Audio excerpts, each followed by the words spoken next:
अस्सलामुअलैकुम। सेहत के हवाले से एक और वीडियो हाज़िर है और उस वीडियो का मौजू है फूड पॉइज़निंग और हम देखेंगे फूड पॉइज़निंग की वजूहात, अलामात और उसका इलाज क्या है।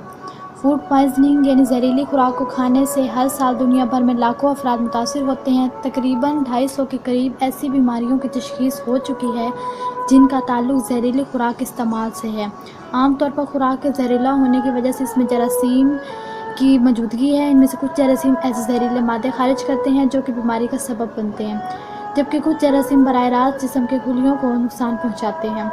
फलों और जिन सब्जियों पर जरासीम कश अद्वियात का छिड़काव उन्हें जहरीला बना सकता है, ख़ास तौर पर जब कच्ची सब्जियों को धोकर इस्तेमाल ना किया जाए। इसके अलावा इत्तफ़ाक़ी तौर पर कुदरती जहरीली अशिया खा लेने से भी जिस्म को नुकसान पहुँचता है। कुदरती जहरीली अशिया में जहरीले मशरूम, फोगो, मछली वगैरह शामिल हैं। वजूहात क्या हैं, आइए देखते हैं। उम्र या जिस्मानी हालत के एतबार से बाज़ अफराद पर जहरीली खुराक ज़्यादा असरअंदाज होती है। इनमें बच्चे, बूढ़े और हामला ख़वातीन को ज़्यादा ख़तरा हो सकता है। इसके अलावा ऐसे अफराद जिनका मुदाफ़ियाती निज़ाम कमज़ोर हो वो भी जहरीली ग़िज़ा के इस्तेमाल से बीमारी का शिकार हो सकते हैं। अब देखते हैं इनकी अलामात। जहरीली खुराक के इस्तेमाल के बाद मतली या उबकाई आना, पेट में शदीद दर्द होना और दस्त आना आम अलामात हैं। इसके अलावा कुछ अफराद को तेज़ बुखार भी हो सकता है। कुछ अफराद में जहरीली खुराक का एसाबी निज़ाम को मुतासिर कर सकती है। जहरीली खुराक खाने के कितनी देर बाद इसके अलामात ज़ाहिर होंगे, इसका तयन खुराक के ज़राए और मिक़दार से होता है। आम तौर पर अलामात खुराक के इस्तेमाल के चंद घंटे बाद ज़ाहिर होने लगती है, लेकिन बाज़ औक़ात अलामात के ज़ाहिर होने में 2 दिन का वक्त भी लग सकता है। इस तरह यह इंसानी सेहत पर भी मुनहसर है कि जिस्म जहरीली खुराक के नतीजे में कैसा रद्द-ए-अमल ज़ाहिर करे। हर शख्स में रद्द-ए-अमल दूसरे से मुख्तलिफ होता है। इसका इलाज। जहरीली खुराक के इस्तेमाल के नतीजे में ज़ाहिर होने वाली अलामात के बायस जिस्म में पानी और नमकियात की शदीद कमी हो सकती है, इसलिए मरीज़ को वक्फ़े से पानी पिलाना चाहिए। नमकियात की कमी को पूरा करने वाली बहुत सी अद्वियात भी बाज़ार में मौजूद है जो कि मुआवन साबित हो सकती हैं।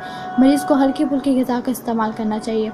दूध का इस्तेमाल बेहतरीन है। इसके अलावा मखसूस लेबॉरेटरी टेस्ट से भी मालूम किया जा सकता है कि बीमारी की असल वजह क्या है। बाज़ औक़ात जहरीली ग़िज़ा के इस्तेमाल के बाद मैदे की सफाई की ज़रूरत भी पेश आ सकती है। फूड एहतियाती तदाबीर।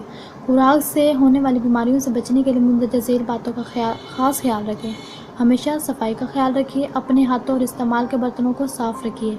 ताज़ा सब्जियों को हमेशा साफ़ पानी से धोइए। खुराक को हमेशा अच्छी तरह पकाकर इस्तेमाल करें। नीम पकी अशिया खाने से गुरेज करें।